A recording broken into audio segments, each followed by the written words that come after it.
할렐루야! 할렐루야! 예, 옆에 있는 분들하고 한번 인사하겠습니다. 이렇게 인사하겠습니다.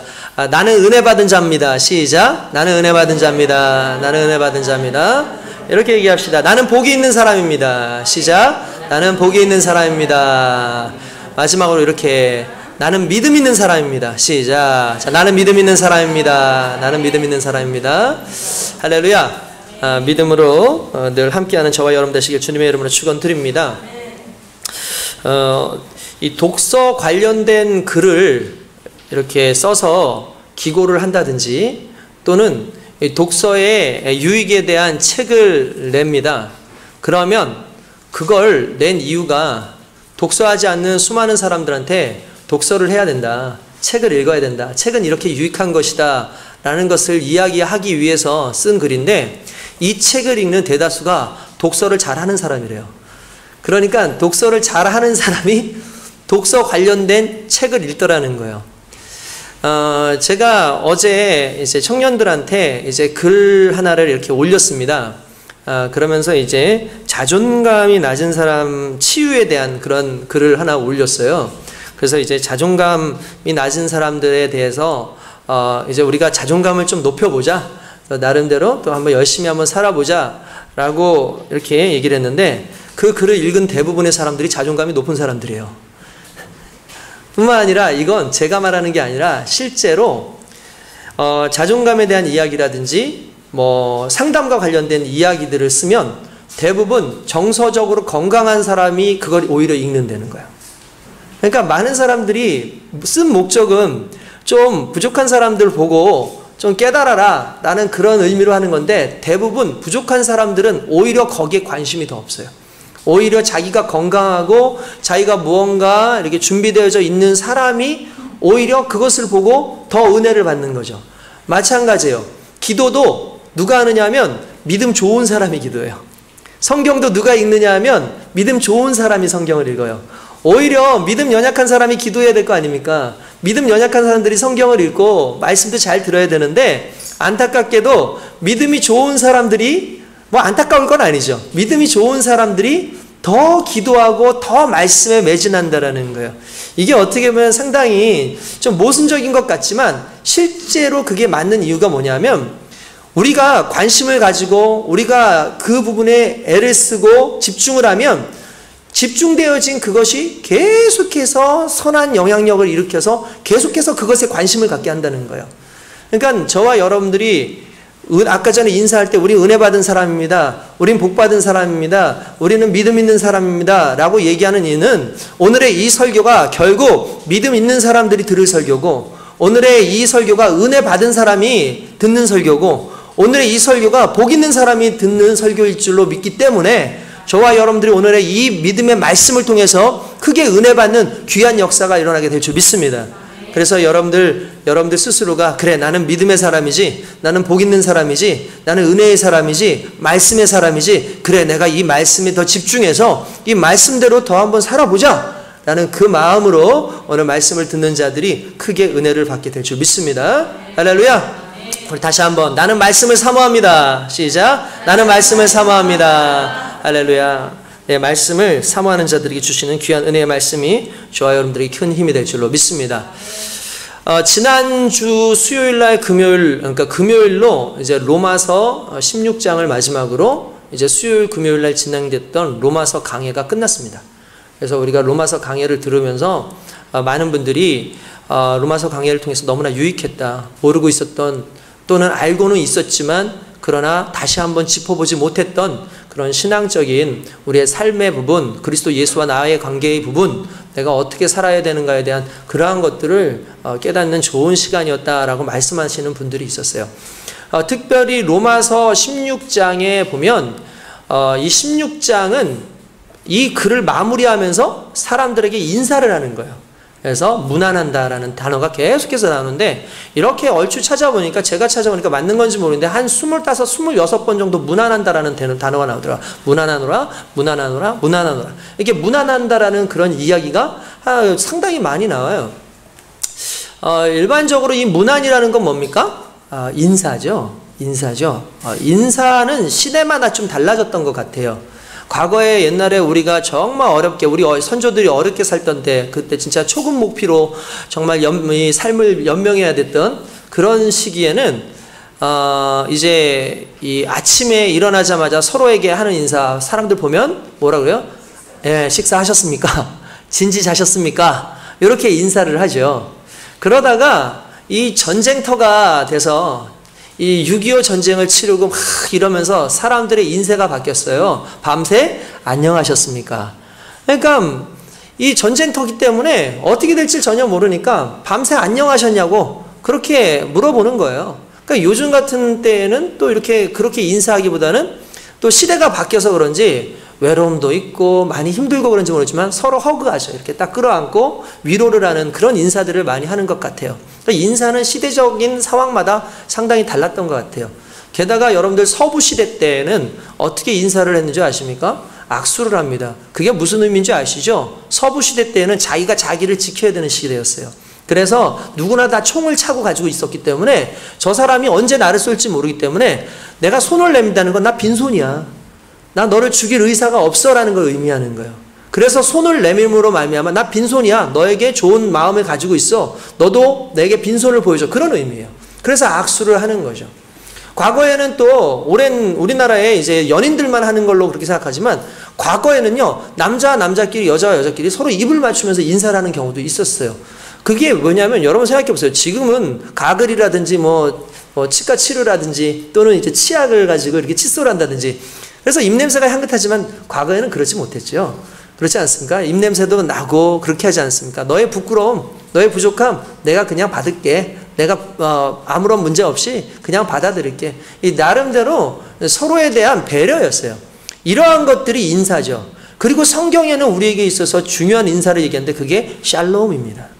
옆에 있는 분들하고 한번 할까요? 샬롬. 시작. 샬롬. 자, 샬롬. 네, 그렇죠. 옆에 이렇게 얘기합시다. 너는 따라하세요. 너는 살롬이다. 죽을 놈이 아니다. 할렐루야. 그렇죠. 그 성경에도 그렇게 살롬이라고 그렇게 얘기를 하는데 우리는 맨날 죽이려고 그러고 죽을 놈이라 그러고 있으니 이게 얼마나 안타깝습니까?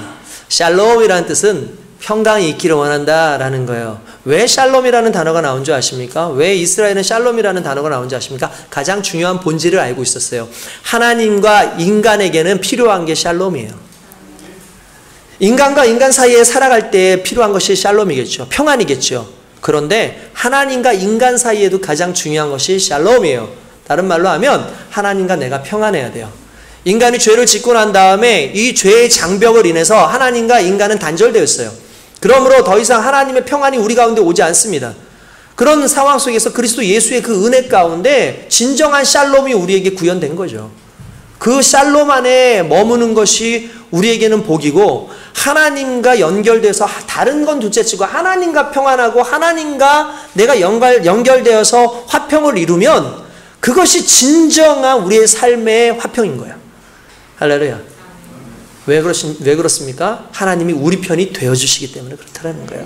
그 샬롬이 저와 여러분들에게 늘 있길 주님의 이름으로 축원드립니다. 바울도 그렇게 문안을 많이 했어요. 내가 문안한다. 근데 바울의 문안을 하는 걸 보면서 한 가지 공통점을 발견을 했어요. 그게 뭐냐면 그 공통점은 대부분 바울이 하는 인사가 사람에 대한 것이었다는 거예요. 그러니까 뭐냐면 야 너희 집에 있는 강아지 잘 있니? 야, 너 지금 무슨 사업을 했는데 그 사업은 잘 되고 있어? 너 어떤 일 했는데 시험 본 것 같은데 그 시험은 잘 치렀니? 이게 인사가 아니라 오직 사람에게 집중해서 너에게 평안이 있기를 원한다. 너에게 문안하노라. 너의 수고를 문안하노라. 너의 사랑을 문안하노라. 주 안에서 너의 사랑과 수고를 내가 문안하노라 하면서 모든 화평을 외치는 그 중심이 어떤 다른 물건이나 물체나 어떤 사역이 아니라 그 사람 자체였다는 거예요. 그냥 사람 자체에게 인사하고 그 사람 자체에게 집중하는 거. 근데 그게 바울의 사명, 사역의 핵심이었다는 거죠. 저는 이것이 왜 중요하다고 생각하냐면 결국 우리가 이 땅을 살아가면서 상대해야 될 수많은 것들 중에 가장 핵심이 되는 건 사람이에요. 그리고 하나님께서는 그 사람을 위해서 당신의 아들을 보내주셨고 그 사람을 위해서 오늘날 많은 영혼들을 살리기 위해서 지금도 끊임없이 주님의 선지자들을, 주님의 사도들을 계속해서 보내고 있다는 사실입니다. 그래서 우리가 확실하게 알아야 되는 건 하나님의 목적은, 하나님이 추구하시는 건, 그리고 사도들이 추구하는 건 바로 사람이었다는 거예요. 여러분, 교회는요 철저하게 사람을 세우는 곳입니다. 많은 사람들이 교회 그러면 교회를 하나님으로, 교회를 예수님으로 보는데 실은 그렇지 않아요. 교회는 예수님이 아니고요, 교회는 사람이에요. 왜 그러냐 하면 성경에도 너희는 주의 몸된 교회라고 얘기를 합니다. 우리에게 교회다, 교회다. 그리고 주님은 뭐라 그러냐면 교회의 머리, 이렇게 얘기를 해요. 교회의 주인. 그러니까 저와 여러분들은 교회예요. 그 교회는 하나님이 너무나 아끼고 사랑하시고 하나님께서 세우실 때 기쁨으로 세우신 게 교회죠. 그래서 저와 여러분들은 교회일 뿐만 아니라 하나님께서 이 교회를 세워가시기 위해서 온 세계 만곳에 정말 하나님의 교회가 세워질 수 있는 이 자체를 기뻐하시고 그것을 위해서 지금도 많은 이들을 부르고 계신다는 거예요. 저와 여러분들이 그 은혜 가운데 오늘 이 교회로 저와 여러분들이 이 자리에 서 있는 줄 믿습니다. 할렐루야. 그것이 얼마나 복된지 모르죠. 너무나 감사한 일이에요. 이게 집중하는 거예요. 바울의 사명의 목적은 그거였어요.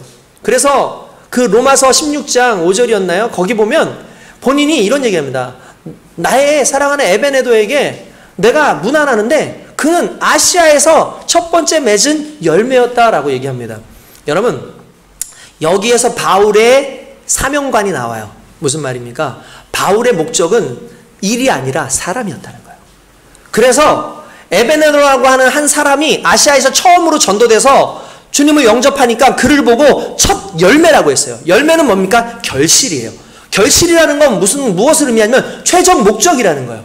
그러니까 바울은 일 잘하는 게 목적이 아니었어요. 성도들 보라, 너희 정말 일 좀 열심히 해라, 너희 정말 일 좀 잘해라 라고 말을 하고 있는 게 아니라 너희가 사람에게 관심 갖기를 원한다, 너가 죽어가는 영혼들에게 관심 갖기를 원한다. 이게 바울이 말하고자 했던 진정한, 그리고 그가 추구했던 진정한 사명, 사역의 원리였다는 거죠.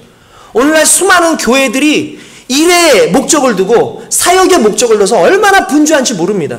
그래서 정말 교회가 막 하루 종일 바빠요. 이런 일하고 저런 일하고 막 이런 일 저런 일을 하는데 정작 죽어가는 한 영혼에 대해서 복음의 가슴을 가지고 달려가는 교회가 은근히 오늘 시대는 많지 않아요. 교회가 어떤 일을 하고 복지사업을 하고 이런저런 사업을 하고 다양한 사업들을 하면서도 정작 하나님께서 가장 관심 가졌던 사람을 살리는 그 사역에 관심을 가지고 있지 않다면 그 교회는 이미 사명을 저버리고 사역을 잃어버린 교회이기 때문에 저와 여러분들은 오늘 하나님 앞에서 사람에게 집중하는 귀한 역사가 있어야 될 줄로 믿습니다.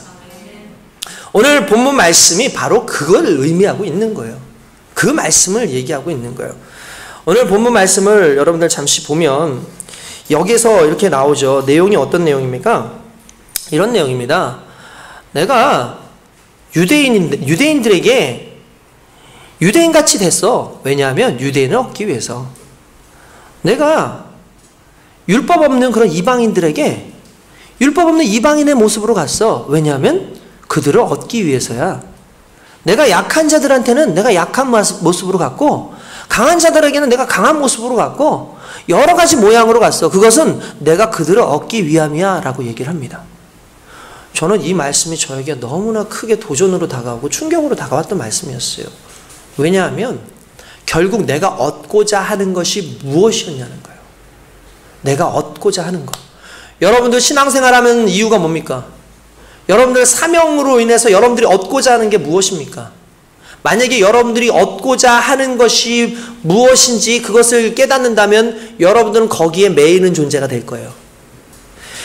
분명한 것은 하나님께서 우리에게 원하시는 것은 그것을 통해서 얻고자 하는 것이 그냥 일반적인 일이나 사역이 아니라 전체적으로 하나님을 믿을 주님의 백성들을 집중을 하고 모으고 있었다는 사실입니다. 선한목자교회라고 유명한 목사님인데 유기성 목사님이라고 계세요. 이제 핫한 목사님입니다. 요즘에 유명한 목사님이에요. 뭐 저는 몰라도 웬만한 성도들이 웬만한 그 기독교 방송을 보는 분들 유기성 목사님 거의 다 아시더라고요. 근데 유기성 목사님도 상당히 대단하신 분인데 그분의 아내 되시는 이제 박리브가 사모님이라고 있었어요. 리브가는 성경에 나오는 맨 처음에 이름이 좀 희한했어요. 근데 리브가도 아니라 리브가야. 그래서 성경에 나오는 이름이죠. 리브가 모르시는 분들이 있을까봐 말씀드리는데 리브가가 누구죠? 네, 이삭의 아내예요. 이삭의 아내. 이삭의 아내입니다. 그래서 이삭의 아내인 것처럼 이제 이름이 박리브가라고 하는 거 보니까 아마 어렸을 때부터 크리스찬이 아니셨나, 그러니까 부모님이 크리스찬이 아니셨나라고 싶습니다. 제가 잘 몰라서. 근데 그분이 하루는 그런 얘기를 해요. 본인이 하나님의 은혜 가운데 3일간 금식을 했답니다. 금식 기도를 하니까 얼마나 은혜가 충만합니까? 기도를 하고 나서 은혜 충만한 가운데 갑자기 하나님께서 음성을 하나 들려주셨는데 이런 음성이 있어요. 너는 개를 키워라. 그렇게 음성을 주시더래요.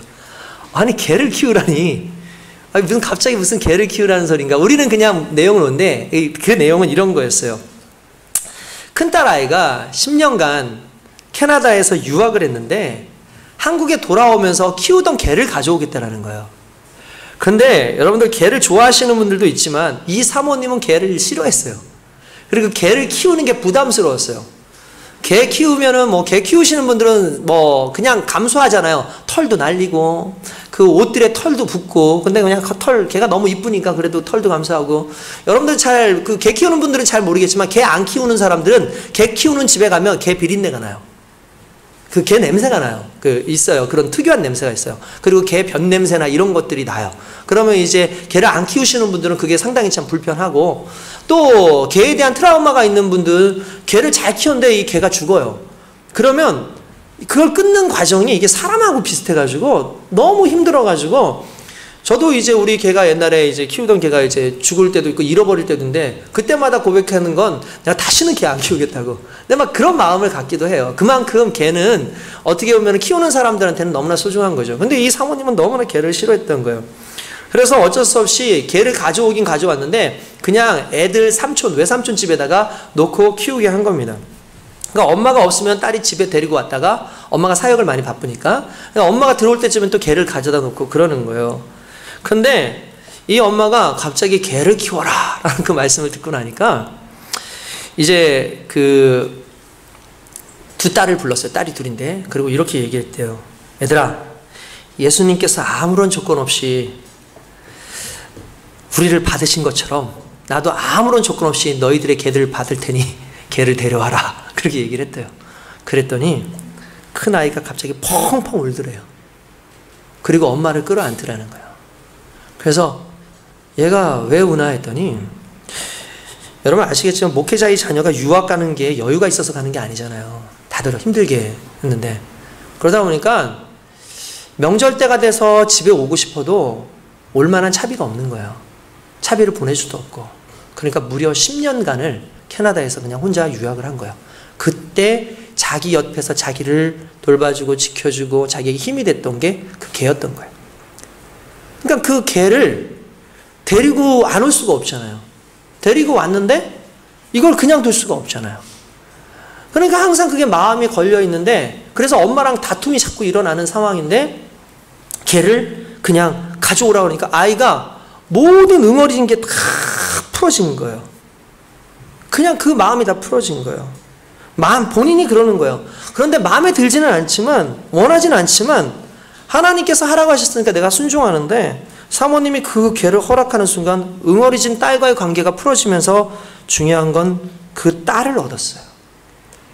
그러니까 이 이야기를 하면서 내 삶 가운데 원하지 않고 맞지 않는 그런 상황들이 많이 있겠지만 그럼에도 불구하고 하나님이 명령하셔서 해야 되는 것들이 있다. 그리고 그 해야 되는 것들은 반드시 하나님께서 은혜를 주시고 그것을 통해서 회복되어져 가는 놀라운 역사를 주신다. 개를 데려옴으로 말미암아 개하고 좋아진 게 아니라 개를 데려옴으로 말미암아 딸하고 좋아졌어요. 이건 무슨 의미냐면 우리가 오늘날 하는 수많은 사역 가운데 사람과 사람 관계 속에서 내가 행하는 모든 사역적인 일들이 이 사역으로 인해서 그 사역으로 끝나는 데 목적이 있는 게 아니라 그 사역을 통해서 사람을 얻는 데 목적이 있는 거예요. 이 사역을 통해서 죽어가는 영혼 한 영혼을 얻는 데 목적이 있는 거예요. 그래서 뿌리는 거예요. 저도 무언가 생기면 자꾸 나눠주려고 애쓰려고 해요. 근데 그것이 물론 기쁨도 있지만 내가 나눠주고 이렇게 하는 것을 통해서 내가 한 영혼이라도 더 얻고자 하는 그 마음이 제게 있는 거죠. 여러분과 저도 똑같은 마음으로 주님 앞에서 설 때에 하나님의 은혜가 나타나게 되는 줄 믿습니다. 얻고자 한다. 특별히 이 얻고자 하는 그 집중되어진 그 사람에 대한 그 얻고자 하는 데 있어서 가장 중요한 단어가 방금 전에 말한 것처럼 순종이에요. 순종. 여러분, 이게 쉬운 게 아닙니다. 자신의 본성의 의지를 거슬러서 하라 하신 일을 순종할 때 이 결국 이 사모님이 딸을 얻잖아요. 우리의 신앙의 목적과 우리의 삶의 계획을 따라서 우리의 생각의 초점을 따라 살아갈 때 우리에게 가끔 이해가 안 되는 하나님의 무작정적인 어떤 순종을 요구하실 때가 있어요. 그렇지 않습니까? 이해의 차원도 안 되는데 순종을 하시라는 거예요. 순종을 하라는 거예요. 그러면 내 순종의 행동이 결과적으로는 반드시 하나님의 사람을 살리는 역사로 가지는 부분이 상당히 많아요. 이건 우리가 결실을 맺는 존재가 아니고 하나님은 우리에게 그냥 과정 속에서 너는 순종해 라고 말씀하셨고 결실은 하나님이 이루시기 때문에 결실을 이루는 과정 가운데 가장 필요한 우리의 신앙적 덕목은 순종이라는 거죠. 그리고 이 순종은 누구에게로 이어지냐면 바로 사람을 살리는 쪽으로 이어질 때 진정한 순종이라는 거예요. 바울의 사역의 중심은 일이 아니라 바로 사람이었다라는 거예요. 우리는 오늘날 우리의 사상이나 우리의 신념을 가지고 사람을 버리지 않습니까? 우리가 손해가 생기거나 이익이 없을 때는 사람을 철저하게 버리지 않습니까? 나와 가로서고 나를 거스르는 자들을 철저히 욕하고 버리지 않습니까? 그런데 성경에서 주님이 얻고자 하셨던 이들이 바로 그런 사람들이었어요. 십자가에서 달려 죽으시던 순간에도 주님께서 주여 저들을 용서하여 주시옵소서 라고 했던 그 저들이 누구냐 하면 저 산골짜기에 살고 예수님과 관계없고 그냥 일반적인 평범한 사람이 아니라 지금 예수님을 바라보면서 십자가에 못 박으라고 소리 지르고 있고 돌을 던지고 있고 십자가에 직접 못을 받고 있던 그들을 주님께서는 용서해달라고 말씀하셨다는 거예요. 자신을 십자가에 못 박으라고 말하면서 자신을 때리는 그들, 스데반이 돌에 맞아 죽으면서도 이 죄값들을 저들에게 돌리지 말아 주시옵소서라고 했을 때 그 대상이 누굽니까? 바로 돌을 던진 그들이었다는 거예요.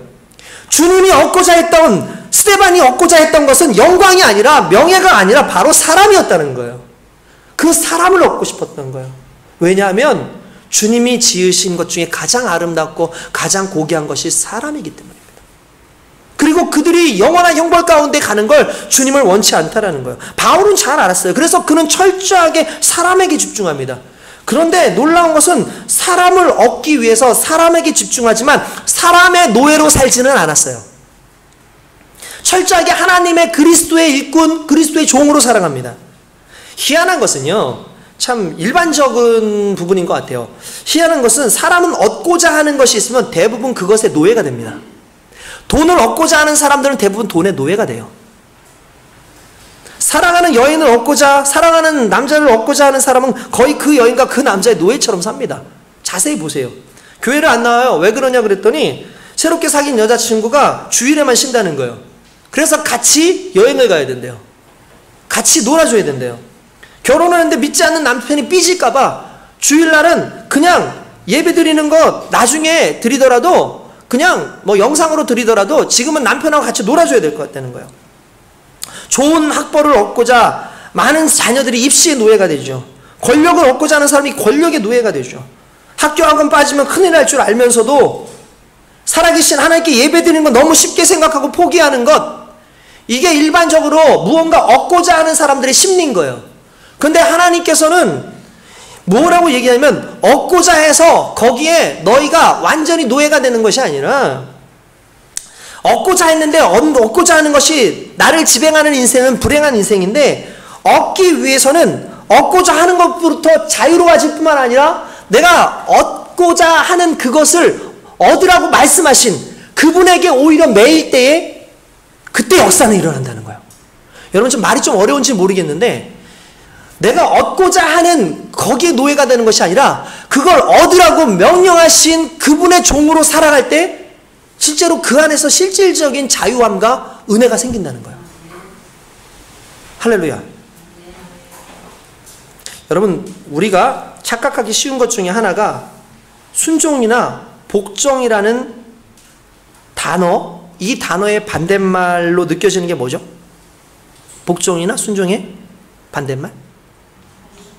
네, 불순종, 불복종. 근데 이 단어는 상당히 노골적이잖아요. 듣는데도 뭔가 좀 불편해요. 아우, 왜 나한테 불순종했다고 자꾸 그러지? 그래서 사람들이 이걸 돌려서 좋게 말하는 표현이 있는데 그게 자유예요. 그게 권리예요. 성경은 그걸 이야기해요. 부담 없이 사용하게 줘요. 용어 중에 복종이나 순종은 매우 강요하는 것 같고 강제적인 그런 요소처럼 보이지 않습니까? 그렇죠. 그 누구에게 표현되는 거예요? 노예나 종에게 표현되는 거예요. 그런데 주인은 자유와 권리가 있어요. 해도 돼요. 내 마음이에요. 불순종과 단어의 그 느낌이 전혀 달라요. 근데 우리는 자유와 권리로 죄를 짓고 내 마음대로 살죠. 그 자유를 가지고. 근데 주님은 그 자유와 권리를 순종 안에 놓기를 원하시고 계신다는 거예요. 왠 줄 아십니까? 왜냐하면 우린 종이 아니라 자녀이기 때문에 그래요. 그래서 순종하라 라고 말씀하시는 겁니다. 그래서 자유를 놓으라는 거예요. 여러분, 실은 오늘 우리가 16절부터 읽었지만 오늘의 말씀은 1절부터 실은 읽어야 되는 말씀이에요. 1절부터. 왜 그러냐면 오늘 제가 방금 말한 이 권리와 자유에 대한 크리스찬들의 얻고자 하는 그 부분에서의 순종이 무엇인지를 정확하게 기록하고 있기 때문에 우리 잠깐 한번 찾아봅시다. 자, 고린도 전서 우리 9장 1절부터 잠깐 좀 읽어보면서 한번 잠깐 말씀을 좀 살펴보기 원합니다. 하나씩 한번 읽어볼게요. 자, 같이 읽습니다. 시작. 내가 자유인이 아니냐? 사도가 아니냐? 예수 우리 주를 보지 못하였느냐?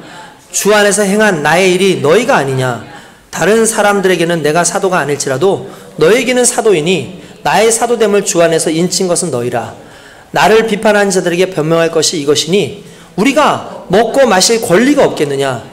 우리가 다른 사도들과 주의 형제들과 게바와 같이 믿음에 자매된 아내를 데리고 다닐 권리가 없겠느냐? 어찌 나와 바나바만 일하지 아니할 권리가 없겠느냐? 누가 자기 비용으로 군복무를 하겠느냐? 누가 포도를 심고 그 열매를 먹지 않겠느냐? 누가 양떼를 기르고 그 양떼의 젖을 먹지 않겠느냐? 내가 사람의 예대로 이것을 말하느냐? 율법도 이것을 말하지 않느냐? 모세의 율법에 곡식을 밟아 떠는 소에게 망을 씌우지 말라 기록하였으니 하나님께서 어찌 소들을 위하여 염려하심이냐? 오로지 우리를 위하여 말씀하심이 아니냐? 과연 우리를 위하여 기록된 것이니 밭 가는 자는 소망을 가지고 갈며 곡식 떠는 자는 함께 얻을 소망을 가지고 떠느니라. 우리가 너희에게 신령한 것을 뿌렸은즉 너희의 육적인 것을 거두기로 과하다 하겠느냐? 다른 이들도 너희에게 이런 권리를 가졌거든 하물며 우리일까 보냐? 그러나 우리가 이 권리를 쓰지 아니하고 범사에 참는 것은 그리스도의 복음에 아무 장애가 없게 하려 함이로다. 여기까지 한번 보겠습니다. 나 권리 없니? 나 자유 없어? 나 자유인이야. 나 너희들 복음 증거했어. 너희들 나 때문에 예수 믿었지? 그러면 내가 너희들한테 요구할 권리가 없겠어? 너희들 나한테 함부로 하면 안 되는 거 알지? 내가 적어도 너희들한테 아비된 자야. 나 너희들에게 복음을 증거한 자고, 나 너희에게 이렇게 했고, 나 너희들에게 좋은 거 다 했고, 나 그렇기 때문에 너희한테 이런 권리를 가지고 있어. 끊임없이 권리가 나와요. 자유가 나와요. 나 자유자야. 나 권리를 가지고 있어. 권리를 가지고 있어. 그런데 내가 이 권리를 너희한테 쓰지 않겠어. 나 결혼할 수 있다? 근데 나 이 결혼할 수 있는 거 누가 결혼하지 말라 그래서 그러는 거 아니야. 내 스스로 내가 결혼할 수 있는 권리도 있고 자유도 있지만 내가 그리스도의 복음을 증거하기 위해서 내가 사용하지 않는 거야. 내가 먹고 사는 데에 있어서 내가 열심히 일해가지고 먹고 살 권리가 없겠니? 권리가 있어. 그런데 이 모든 권리가 내게 중요한 것이 아니라 이 권리를 포기하더라도 하나님 앞에 순종함으로 얻고자 하는 게 복음을 증거해서 얻게 되는 너희들이야 라고 말씀하고 있다는 거예요. 저는 이게 저희 가슴 울려요. 여러분들 어떤지 저 이 말씀을 읽다가 창피해서 울었어요. 특별히 13절 말씀, 12절 말씀에 그러나 우리가 이 권리를 쓰지 아니하고 범사에 참는 것은 그리스도의 복음에 아무 장애가 없게 하렴이라. 제가 왜 울었냐면 제가 그리스도의 복음에 장애가 될 때가 있더라고요. 내 권리를 주장하느라고, 내 자유를 주장하느라고 믿지 않겠대요. 저 사람 어떻게 저럴 수가 있어? 왜 저런 식이야? 아, 저런 사람들 정말 해줄 필요가 없어. 아우, 나 모욕당한 것 같고, 나 상당히 기분 나쁘고, 아, 나 정말 상당히 기분 나빠. 내가 그 사람에게 장애가 되었어요. 복음의 장애가.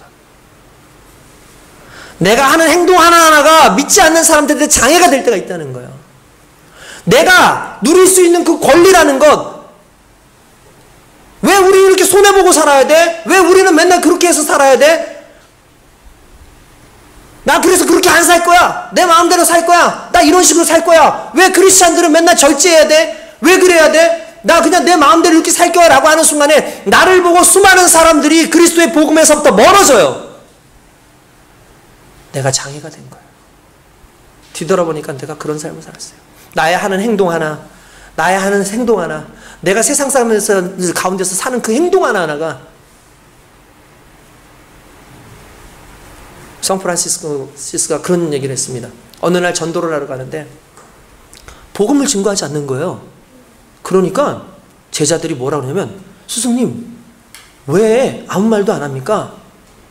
근데 성 프란시스가 아주 너무나 유명한 말에서 우린 그냥 지나가는 것만으로도 복음을 증거하는 거야. 여러분 이게 무슨 의미인 줄 아세요? 그 삶이 복음이에요. 그 삶이 복음인 거예요. 저와 여러분들이 우리의 권리를 따지느라고 정말 얻고자 하는 그것들을 잊고 산다는 거예요. 물질이라고 하는 것, 내가 권리를 얻어야 되고, 명예라는 것 얻어야 되고, 나의 사상과 나의 기반과 내가 가지고 있는 모든 것들을 내가 얻어야 되기 때문에 그걸 권리를 주장하고 이게 맞다라고 얘기하는 동안에 결국 복음이 떠나가고 많은 영혼들이 그 복음에서부터 실족되어지는 그 부분이 복음에서가 아니라 나로 인해서라고요. 그래서 내가 거치는 존재가 되고 있는 거예요. 저는 이게 너무나 부끄러웠어요. 왜냐하면 목사도 부끄러운데 저와 여러분들은 어떨까 싶습니다. 여러분 이걸 우리가 생각해 보나요? 바울은 이렇게 얘기합니다. 나는 복음의 빚진 자라. 빚졌다라는 의미가 뭔지 여러분들 잘 모르시죠? 왜 모르냐고 물어보면 성경에서 나오는 내용이 일반적인 게 하고 좀 달라요. 우리가 빚졌다 그러면 야, 돈 좀 빌려줄래? 돈을 빌리잖아요. 그럼 빚진 거죠. 근데 성경에서 빚졌다라는 개념은 그런 개념이 아니에요. 어떤 개념이 이런 겁니다. 오늘 김선한 집사님이 저한테 목사님 제가 바빠서 그러는데 목사님 제가 이거 잠깐 저기 100만 원인데요. 이거요 가지고요. 저기 그 우리 김은주 집사님한테 좀 전해주시겠어요? 라고 얘기를 해요. 근데 예 알겠어요. 근데 내가 받았어요? 근데 내가 김은주 집사님한테 주지 않았어요. 이건 갈칠 수도 있고 제가 횡령한 것 수도 있는데 성경은 이걸 빚졌다라는 개념으로 얘기해요. 무슨 말이냐면 나한테 전해줘서 누구한테 주라고 한 건데 내가 전해주지 않는 걸 빚졌다라고 얘기하는 거예요. 그건 빚이 되는 거예요. 그리스도 예수께서 너희는 온 천하에 다니며 만민에게 복음을 전파해라. 하늘과 땅의 권세를 너희에게 주셨으니 너희는 그 권세 아래, 그리스도 예수의 그 권세 아래 모든 사람으로 제자를 삼아 아버지 아들과 성령의 이름으로 세례를 주고 내가 너희에게 분부한 모든 것을 가르쳐 지키게 해라. 그 복음을 전해줘라 라고 얘기하는데 우리가 복음을 듣고 복음 전하질 않아요. 그러니까 우린 빚진 자로 남는 거예요. 계속. 그래서 이 바울은 끊임없이 빚 갚는 인생을 산 거예요. 주님의 복음을 받았어요. 그리고 그 복음을 그냥 두면은 빚진 자이기 때문에 끊임없이 빚 갚으려고 노력한 거죠. 저와 여러분들은 빚진 자의 자세로 살아야 됩니다. 하나님께서 우리에게 주신 그 빚, 그 빚은 나만 잘 되는 것이 아니라 분명히 누군가에게 증거해서 하나님께서 얻고자 하신 그에게 증거해주는 빚이라는 걸 저와 여러분들이 깨달아야 될 줄 믿습니다. 그게 순종인 거죠. 정말 이 안에서 정말 제가 너무나 부끄러웠어요. 16절에 보니까 내가 복음을 전할지라도 자랑할 것이 없으면 내가 부득불 할림이라. 만일 복음을 전하지 아니하면 내게 화가 있을 것이로다. 여러분 봅시다. 종은 일을 안 하면 어떻게 되죠? 대가를 치르게 돼 있어요. 그죠? 간단히 말해서 종은 일을 안 하면, 불순종을 하면, 불복종을 하면 채찍을 맞든 밥을 못 먹든 합니다. 그런데 자녀는 그렇지 않아요. 자녀는 종이 아니기 때문에 그래요. 근데 바울은 자신이 하나님 앞에서 내가 스스로 종되었다 그래요. 그러니까 무슨 말이냐면 자기의 자유를 포기한 거예요. 자기의 권리를 포기하고 내가 종되어서 하나님의 자녀가 되었다고 얘기하는 그 부분에서 이젠 내가 그리스도의 종이라고 얘기하면서 스스로 내가 복음을 증거하지 않고 내가 이 일을 제대로 맡은 것을 하지 않으면 내가 하나님 앞에 화를 입을 거다. 하나님 화 안 주세요. 내가 복음 전하지 않았다고 해서 당장에 막 죽이거나 그러지 않으세요. 근데 바울은 스스로가 내게 화가 있을지어다. 무슨 말이냐면 자기 스스로에게 확증하는 거예요. 나는 복음의 사도로 평생을 살겠다. 이게 바울에게 있는 정신일 뿐만 아니라 오늘 우리에게 필요한 정신이라는 걸 깨닫게 주님의 이름으로 축원드립니다. 그래서 바울은 끊임없이 우리에게 복음을 증거해라 라고 얘기합니다. 우리는 복음을 가지고 있고 그 복음이 있음에도 불구하고 그것이 얼마나 중요한지도 모르고 그것이 얼마나 귀한 것인지 모르고 살아간다는 거예요. 그리고 엉뚱한 데에서 우리의 구원을 찾고 있다는 거죠. 예전에 어떤 글을 읽었는데 미국에 있는 어떤 그 한 신문사의 조그만 신문사의 편집국장인데 이 사람이 취미가 있었는데 그게 골동품을 모으는 거예요. 골동품. 그러니까 이 나라 저 나라 가서 골동품들을 이렇게 사가지고 와서 자기 그 밑에 창고에다가 이렇게 쌓아놨어요. 그러니까 너무 이제 많은 거죠. 그런데 이제 시간이 지나면서 사람들이 골동품들에 대해서 뭐 여러 가지 이야기들이 나오니까 골동품 하나에 대한 기사를 들었는데 그 골동품이 상당히 값어치가 있는 골동품이다. 그래서 이 사람이 평생 이 골동품을 찾기 위해서 돌아다녔어요. 이 보물을 찾기 위해서 이런 저런 곳으로 막 돌아다녔는데 이쪽에 있을 것 같아서 그쪽에 가서 봐도 그게 없고 이쪽 가서 봐도 그게 없는 거예요. 그래서 수십 년이 지났는데도 그 과제를 못 풀고 있었는데 어느 날 그 골동품과 관련되어진 어떤 내용의 글이 올라왔는데 그 올라온 글의 내용이 어떤 거였냐면 이 골동품을 사간 사람이 있었던 거예요. 그래서 그 골동품을 사간 사람을 읽어보니까 그 골동품 사간 사람이 자기였던 거예요. 그래서 내가 언제 샀지? 해가지고 자기가 그 아래 창고를 가서 뒤져보는데 정말 몇십 년 동안 자기가 찾고자 했던 그 골동품이 거기서 나오는 거야. 그러니까 자기가 샀는데도 그게 거기 있다는 걸 모르는 거예요. 그러니까 아무런 생각 없이 샀을 거고 그리고 거기에 두고 박아놓고 있으니까 절대로 찾을 수가 없죠. 그러니까 자기가 평생 찾아다녔던 그게 결국은 자기 안에 있었다라는 그 사실 앞에서 자기가 놀랬던 거예요. 저는 이게 우리에게도 오늘날 중요한 교훈이라고 생각합니다. 그리스도 예수를 우리가 믿고 그리스도 예수의 은혜를 알고 그리스도 예수의 사명을 우리가 알지만 그걸 못 얻어요. 내가 언제 그것을 가지고 있었는지도 몰라요. 그리고는 끊임없이 그것을 찾아 헤매고 있고 하나님의 일이 무엇입니까? 하나님의 사명이 무엇입니까? 이 소리하고 있어요. 하나님 내게 원하시는 게 어떤 일입니까? 내 달란트가 뭡니까? 이런 소리하고 있어요. 그 달란트가 이미 내 안에 있고 하나님께서 명령하시고 사명 주신 게 뭔지 알고 있는데 그걸 사용하지 않으니까 꺼내놓지 않으니까 언제 와 있는지도 모르고 언제 내게 그런 말씀하셨는지도 모르고 우리가 그런 인생을 살고 있다는 거죠. 오늘 저와 여러분들에게 하나님께서 주시는 귀한 은혜의 말씀은 이겁니다. 너에게 그리스도의 복음을 주노라. 그 복음으로 사람을 얻기 위하여 자유자로 살 수 있어. 그래, 권리를 가지고 살 수 있어. 그런데 그 권리와 그 자유를 누리면서 사는 인생으로 그냥 끝날래? 아니면 권리를 포기하고 자유를 포기하라도 복음 안에서 죽어가는 저 영혼들을 구원하기 위해서 너의 삶 가운데, 너의 생각 가운데, 너의 사상 가운데 모든 것들이 거슬린다 할지라도 내려놓고 그것을 얻기 위하여 살아갈래? 오늘 저와 여러분들에게 하나님께서 그 말씀을 주시는 줄 믿습니다.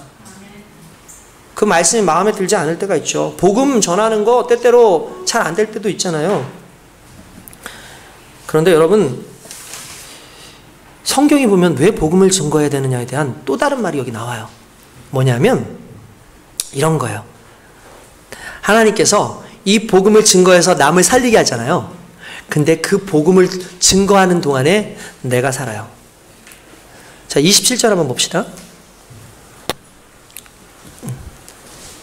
예.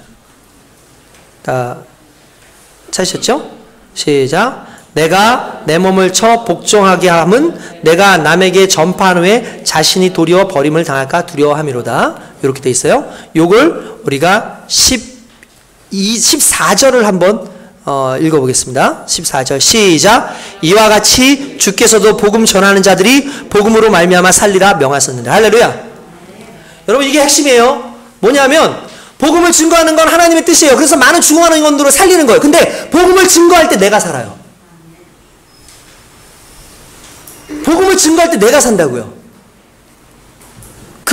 이 말씀이에요. 오직 의인은 믿음으로 말미암아 살리라. 이 의미가 뭔지 아십니까? 내가 믿음의 행동을 할 때 믿음을 통해서 내가 사는 거예요. 내가 복음으로 말미암아 구원받지 않습니까? 근데 그 복음을 내가 증거할 때 또 내가 살아요. 그리고 그 복음을 증거하는 그 과정 가운데 필요한 게 절제예요. 그 복음을 쓰는데 또 해야 되는 게 순종이에요. 순종을 하려면 절제가 필요해요. 내가 순종을 해야 되는데 절제하지 못하는데 무슨 수로 순종을 할 수가 있겠습니까? 오늘날 실제로 우리는 끊임없이 막 드러내기를 원하잖아요. 사람들한테 뭔가 보여주고 뭔가 나를 과시하기를 원하고, 근데 그걸 내려놓고 철저하게 나를 죽이고 하나님의 영광을 높이고 그리스도의 복음을 위해서 내가 낮아진다는 게 이게 쉬운 게 아니에요. 최근에 여러분들 우리가 자주 사용하는 용어인데 플렉스라는 단어가 있어요. 여러분들 아시죠? 플렉스. 여러분 그 플렉스가 무슨 뜻인 줄 아십니까? 네, 과시하다예요. 맞아요. 과시하는 거요. 근데 원래 플렉스의 원어가 구부리다라는 그런 뜻이에요. 그 뜻이. 그러니까 구부린다라는 게 뭐죠? 이게 다른 게 아니라 내가 팔을 구부려서 내 힘을 자랑한다는 거예요. 우리가 이렇게 하면 알통이 안 나오잖아요. 이렇게 하는 순간에 알통이 나오지 않습니까? 그렇죠? 그리고 내가 팔씨름을 할 때 구부려서 남을 이기는 거잖아요. 그래서 구부린다라는 뜻 자체가 내가 내 힘으로 구부려서 내 힘을 과시한다라는 그런 의미를 가지고 있대요. 근데 이게 오늘날 젊은이들 사이에서 플렉스라는 단어가 상당히 유행합니다. 이 플렉스의 대표적인 게 랩이나 힙합이에요. 힙합 하는 사람들이랑 랩하는 사람들이 이 플렉스를 상당히 많이 하거든요. 그래서 뭐 유명한 래퍼들이 돈 쫙 깔아놓죠. 보셨나 모르겠어요. 그리고 자기 여기다 금반지 다 끼고 탁 보여줍니다. 스웩 이러면서 진짜 막 다 보여주고 막 이래요. 그러면서 다 돈 있다 이거죠. 1990년대에 흑인들이, 빈민가에 있었던 흑인들이 힙합하고 랩하고 하면서 부를 얻기 시작했어요. 그들이 지식도 없고 아무것도 없는데 자기를 표현하고 싶으니까 할 수 있는 게 뭐냐면 플렉스죠. 말 그대로 해서 자기를 과시할 수 있는 좋은 것들이 금과 은을 막 돈을 딱 보여주고, 그냥 우리가 잘 아는 쇼미 더 머니라고 해서 그 프로그램들, 여기서 쇼미 더 머니라는 게 이 플렉스예요. 과시하는 거예요. 자기를 과시하는 거예요. 나 노래 부를게. 나한테 돈을 보내.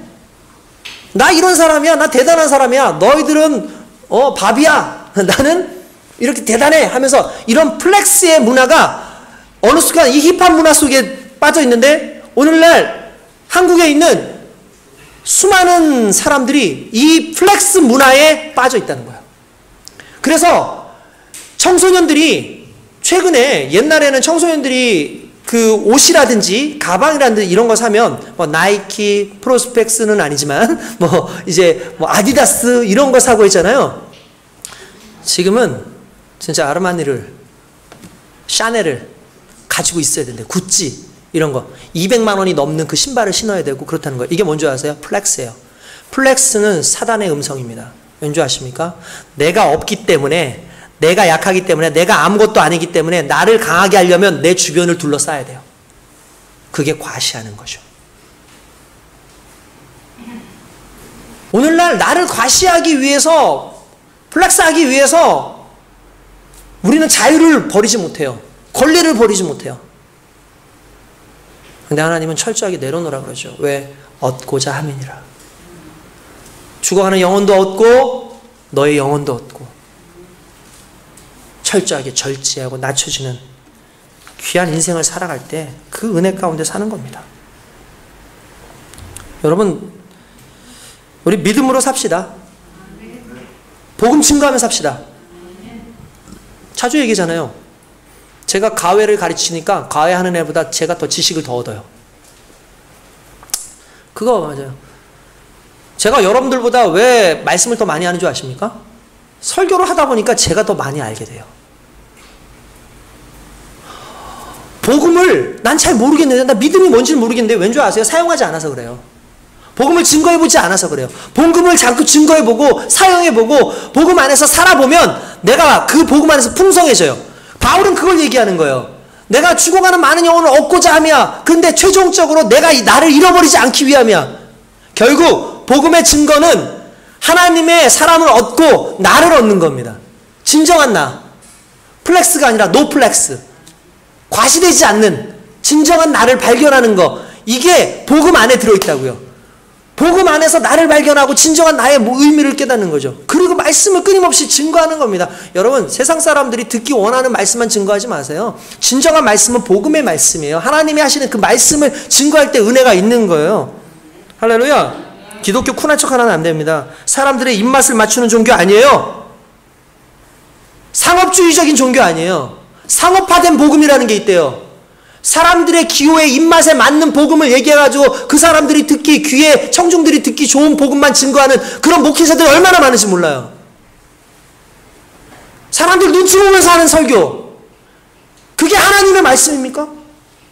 하나님의 말씀은 사람들 눈치 보고 사람들 귀에 달달하라고 주는 말씀이 아니라 그들로 하여금 진정한 복음이 무엇인지, 그들로 하여금 진정 깨달아야 되는 것이 무엇인지, 그들이 정말 살아가야 될 방법이 무엇인지, 아프더라도 힘들더라도 그리로 변화시킬 수 있어서 나갈 수 있는, 그게 진짜 복음인 거죠.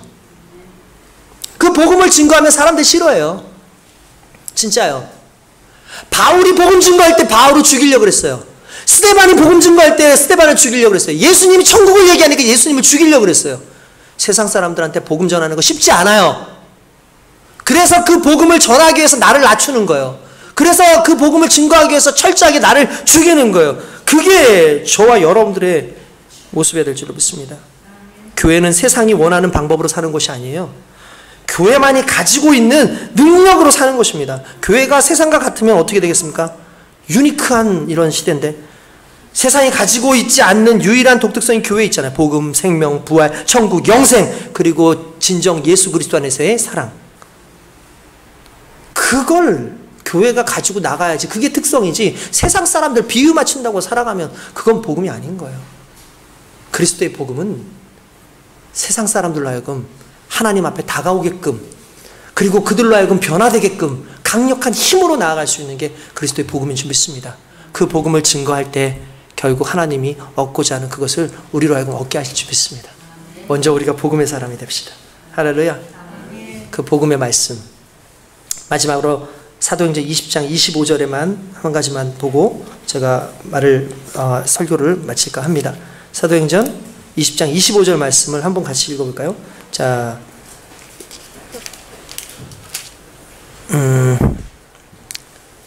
잠시만요.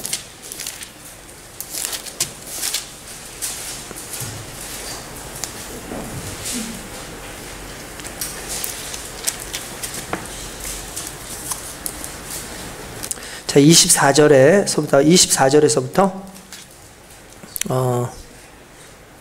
자, 같이 한번 읽어보겠습니다. 24절부터 한번 읽어볼게요. 25절까지 시작. 나의 달려갈 길과 주 예수께 받은 사명 곧 하나님의 은혜의 복음을 증언하는 일을 마치려 하면은 나의 생명조차 조금도 귀한 것으로 여기지 아니하노라. 보라, 내가 여러분 중에 왕래하며 하나님의 나라를 전파했으나 이제는 여러분이 다 내 얼굴을 다시 보지 못할 줄 아노라. 할렐루야. 무슨 말입니까? 내가 달려갈 길, 그리고 내게 주신 그 사명 가운데 이 복음의 길을, 복음을 증거함을 내 인생의 마지막으로 삼았다라는 거죠. 우리 마지막이 죽는 그날, 주님 만날 그날, 이 고백하며 주님 앞에 갑시다. 반드시 하나님께서 우리를 기쁨 가운데 영원한 생명 가운데 거하게 하실 줄로 믿습니다. 기도하겠습니다.